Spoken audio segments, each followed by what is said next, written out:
Eu sou a professora Clara Georgevich e nas redes sociais @Clara Mostra a Língua. Hoje eu vou analisar Remadores, uma joia cheia de bossa e balanço num arranjo orquestral dançante que o músico e compositor Chico Marola lançou no dia 7 de setembro de 2021. Nesse dia, o calendário marcou 199 anos que o Brasil passou a ser uma nação independente, livre de Portugal, mas sempre injusta. Como nos tempos coloniais, a sociedade brasileira, em pleno 2021, ainda se divide entre alguns senhores e muitos servos.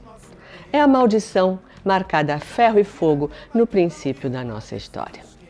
E se a história esconde suas vergonhas, o compositor Chico Marola denuncia pela arte da música Remadores como foi e como ainda é esse nosso triste lado B.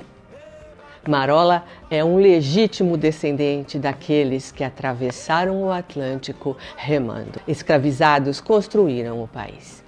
Darcy Ribeiro calculou que foram usados 12 milhões de negros como a principal força de trabalho de tudo o que se produziu e se construiu no Brasil.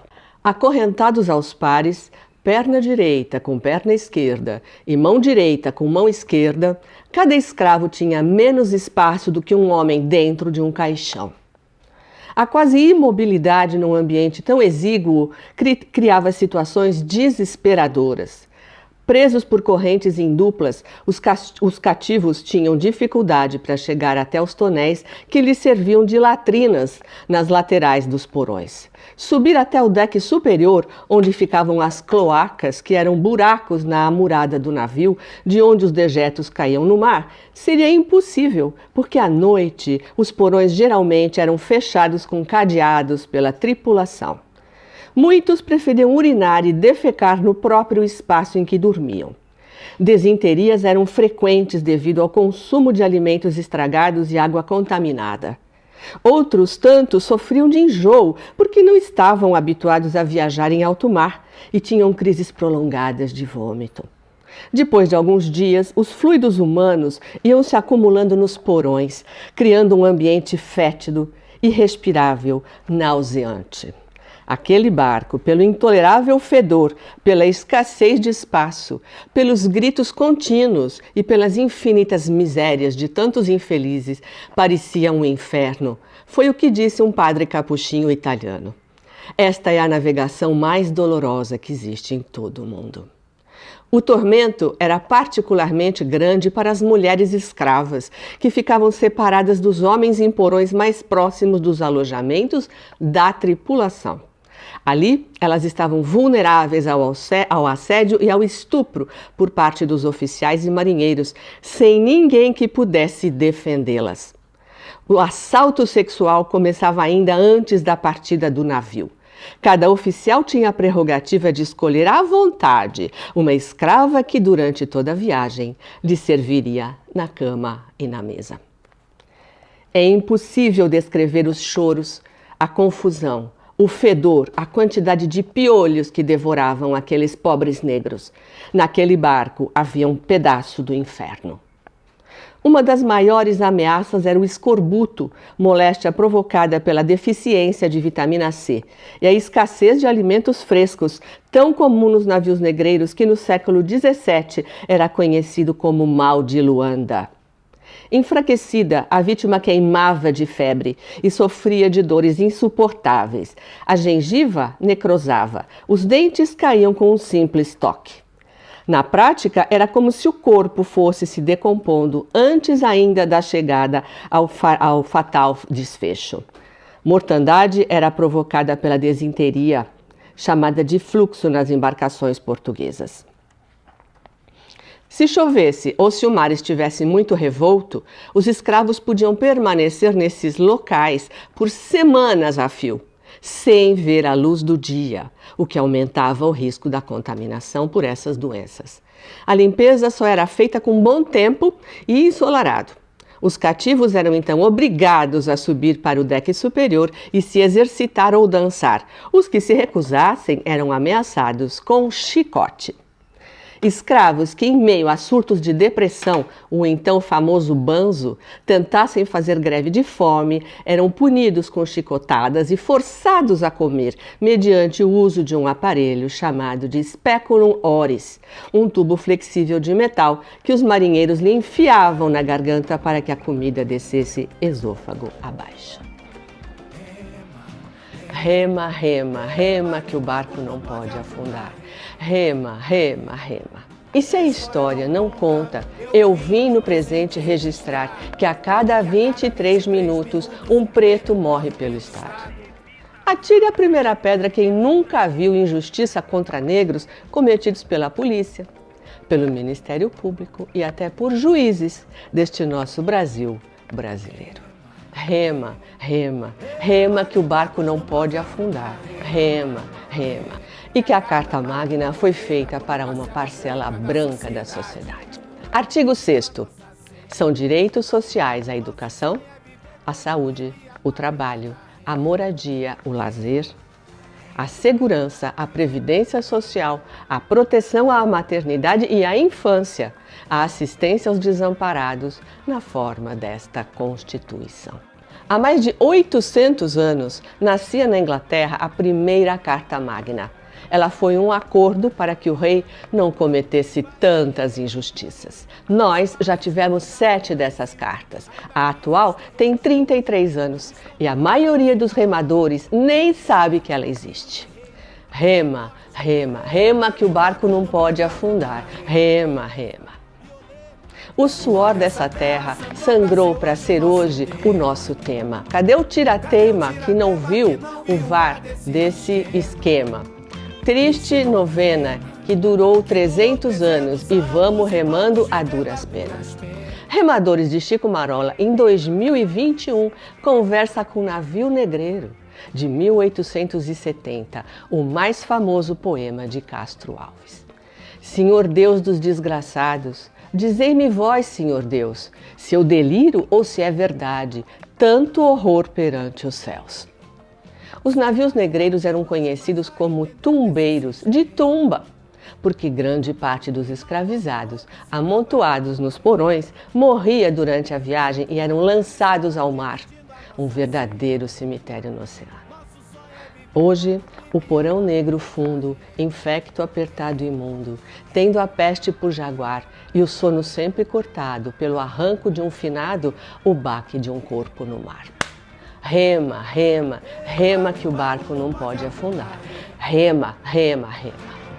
Ao sair de casa, o trabalhador se vê traído, alimentando, cuidando e protegendo o filho do patrão. Pede dispensa e corre na urgência para socorrer o seu filho, vítima de bala perdida.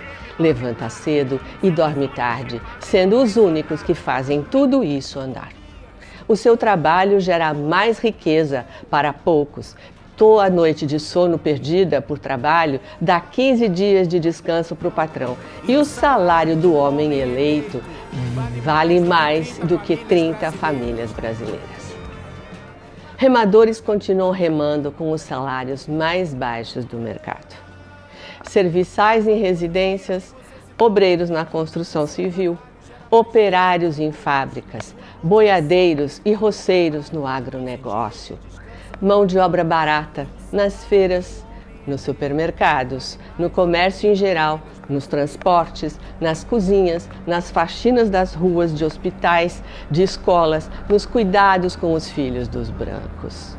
3 milhões de crianças e adolescentes trabalhando em lixões, em semáforos, no campo. Encarcerados por uma justiça racista, não vê saída deitado no pavilhão. Cê caiu hoje aqui, mas já vai entendendo esse sistema. Nunca pode um irmão contra o outro, senão vai dar problema. Levanta a mão quem nunca viu injustiça cometida contra negros pela polícia, pelo Ministério Público e até por juízes neste nosso Brasil brasileiro. Levanta a mão quem nunca viu violência de negro fardado contra negro mal ajambrado. Levanta a mão quem não sabe do negro que resolveu desonrar a memória de Zumbi dos Palmares, escondendo o machado de Xangô, só para fingir que não é negro.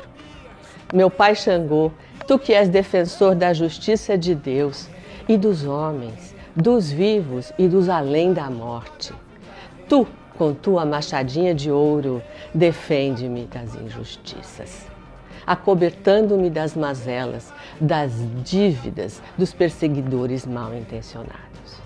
Rema, rema, rema que o barco não pode afundar. Rema, rema, rema.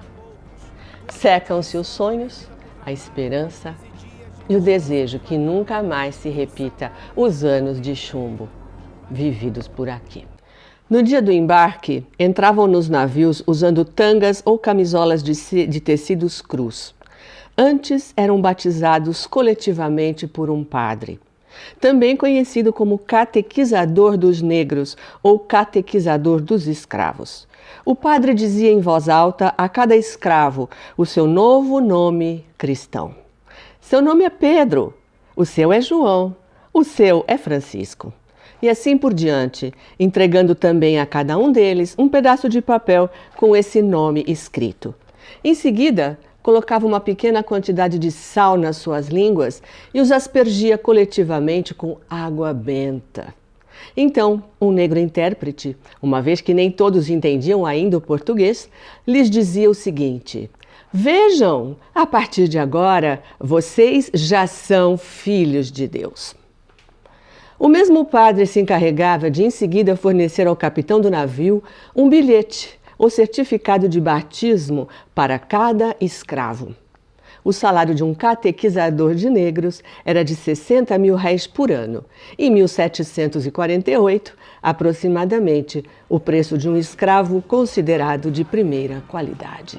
Vendedores de esperança, em nome de Jesus, em nome da família, em nome da pátria, vão à caça de milhões de remadores dispostos a entregar seus votos, seus vinténs em troca de nada. Nos domingos e dias santos de guarda, patrões pedem para Deus manter o status quo. Isso aqui tá muito bom, isso aqui tá bom demais. Rema, rema, que o barco não pode afundar. Rema, rema. Quem vai escrever o futuro? Os passos que fundaram o Brasil. Ainda pisam os terreiros de hoje. Os tambores não se calaram. Os orixás estão vivos e reinam. Vovó Artemira, Cândido, Tobias, Teresa, Violeta. As religiões dos remadores ancestrais sempre foram demonizadas por aqueles que disputam poder. Mas elas estão vivas. Oxalá, meu pai, tem pena de nós, tem dó. Se a volta no mundo é grande, seus poderes são maior.